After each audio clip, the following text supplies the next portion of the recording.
which is not usually done.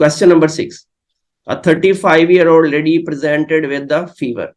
Which diagnostic modality, what are the prominent findings, and what are the most probable diagnosis? What tests would you do to confirm the diagnosis?